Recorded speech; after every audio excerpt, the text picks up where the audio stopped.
भात आवडतो पण भात खाता येत नाही, कारण वजन वाढणार आणि ब्लड शुगर वाढणार याची भीती। मग जर भात शिजवण्याची पद्धतच जर का बदलली तर नक्कीच ब्लड शुगर लेवलही शूटअप होणार नाही आणि वजनही वाढणार नाही। नमस्कार, मी डॉक्टर प्रेरणा बेरी, ऊर्जा वेलनेस डॉक्टर प्रेरणा बेरी या यूट्यूब चॅनलमध्ये तुमचं स्वागत आहे। ओबेसिटी, स्थौल्य, वजन वाढणे, डायबिटीज हे खूपच कॉमन प्रॉब्लेम्स आहेत आजकाल। आणि पेशंट्स जेव्हा कन्सल्टिंगसाठी येतात तेव्हा आल्या आल्या आधीच सांगून देतात की आम्ही भात बंद केला आहे। पण भाताचं क्रेविंग तर होत असतं आणि बऱ्याच पेशंट्सना असं असतं की भात खाल्ल्याशिवाय पोट भरलंय असं समाधानच होत नाही किंवा अशी भावनाच निर्माण होत नाही।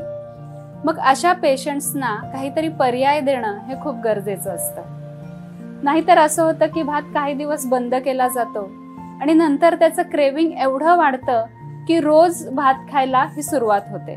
त्यामुळे भात शिजवण्याची योग्य पद्धत जर का समजून घेतली नक्कीच आपण याला चांगला पर्याय देऊ शकतो। तर आधी आपण हे समजून घेऊयात की भातामध्ये काय असतं, म्हणजे भाताचे गुणधर्म काय आहेत किंवा भात खाऊ नये असं का सांगितलं जातं। भात अर्थात तांदूळ म्हणजे कार्बोहायड्रेट्स, स्टार्च, ह्याच्यामुळे ग्लायसेमिक इंडेक्स म्हणजेच ब्लड शुगर लेवल ही पटकन वाढते।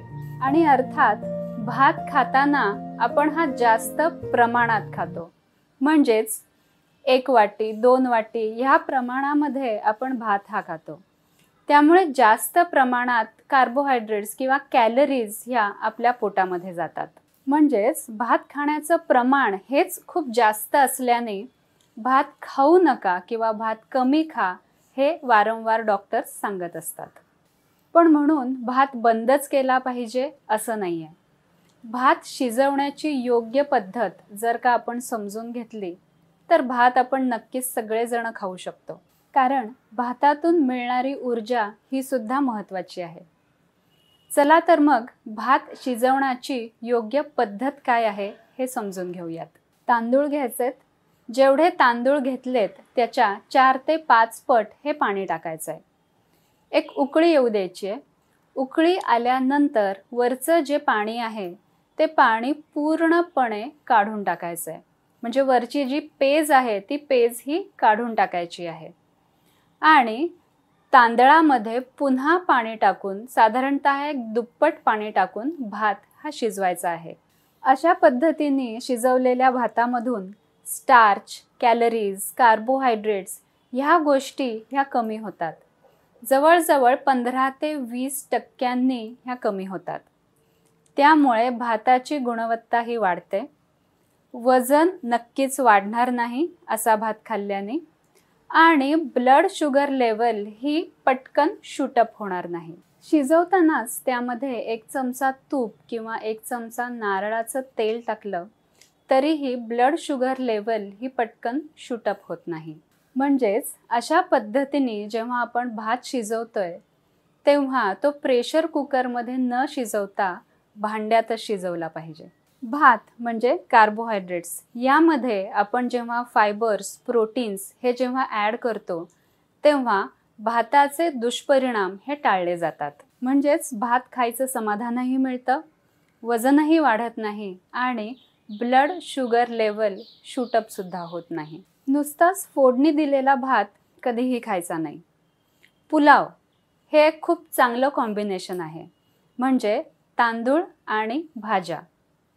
तांदूळ समजा आपण 1 पट असेल तर भाज्या ह्या 2 पट घेतल्या पाहिजेत। हे जे कॉम्बिनेशन आहे ह्यानी फायबर्स, न्यूट्रिएंट्स हे खूप चांगल्या पद्धतीने मिळतात। वजन तर नक्कीच वाढणार नाही आणि ब्लड शुगर लेवल सुद्धा पटकन शूटअप होणार नाही। मूग डाळ भात खिचडी हे आपल्या सगळ्यांनाच माहिती आहे। यामध्ये आपण डाळ आणि तांदूळ याचं कॉम्बिनेशन करतो, म्हणजेच 1 भाग भात आणि 1 भाग डाळ हे या पद्धतीने समजा आपण घेतलं तर ह्याचा खूप चांगला फायदा आपल्याला हा दिसून येतो। अर्थात ब्लड शुगर आणि वजन ह्या दोनही कंडिशन्समध्ये आपण हे खाऊ शकतो।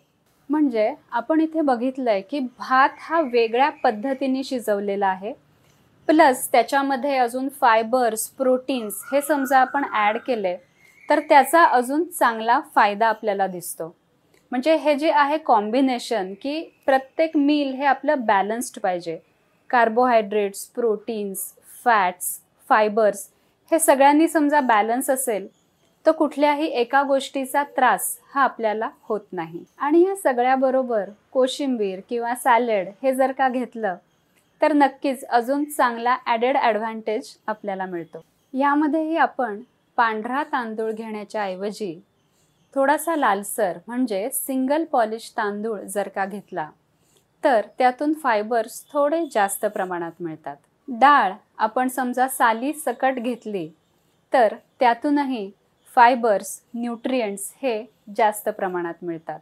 भाज्यांमध्ये सुद्धा रेषा असलेल्या भाज्या समजा आपण जास्त वापरल्या, फरसबी, गवार, दोडका, दुधी भोपळा, तर यातूनही फायबर्स हे जास्त प्रमाणात मिळतात.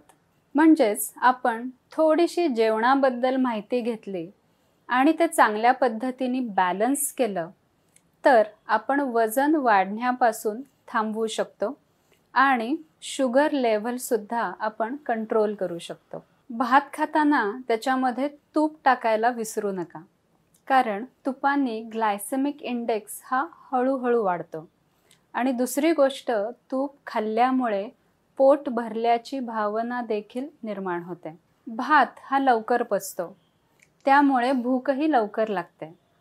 आणि तूप टाकल्याने ही गोष्ट आपण टाळू शकतो. आणि काळजी अजिबात करू नका, तुपाने वजन हे वाढणार नाहीये. सगळ्यात महत्त्वाचा प्रश्न असतो की भात कधी खायचा, रात्री खायचा का नाही खायचा.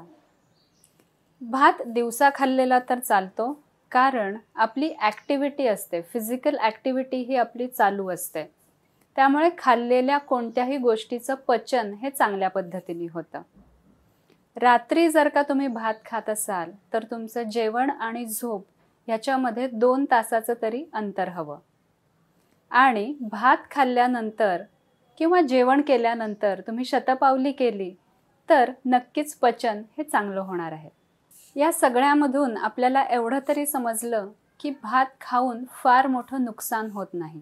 पण तुम्ही भात खाऊ शकता का नाही किंवा किती प्रमाणात खायचा आहे हे तुमच्या डॉक्टरला नक्कीच एकदा विचारून घ्या. कारण प्रत्येक माणूस वेगळा असतो, प्रत्येकाची प्रकृती वेगळी असते, आजार वेगवेगळे असतात. त्यामुळे कोणतीही गोष्ट जेव्हा आपण एखादी सुरू करतो त्यामुळे तुमच्या डॉक्टरचा सल्ला घेणं हे कधीही गरजेचंच आहे. तुम्हाला हा व्हिडिओ कसा वाटला हे आम्हाला कमेंट्समध्ये नक्की सांगा. आणि ज्यांना भात खायला आवडतो त्यांना हा व्हिडिओ नक्की शेअर करा. तुम्हाला कोणत्या विषयावर ऐकायला आवडेल हे जर का आम्हाला समजलं तर त्या विषयाचे व्हिडिओज आम्ही नक्कीच करू.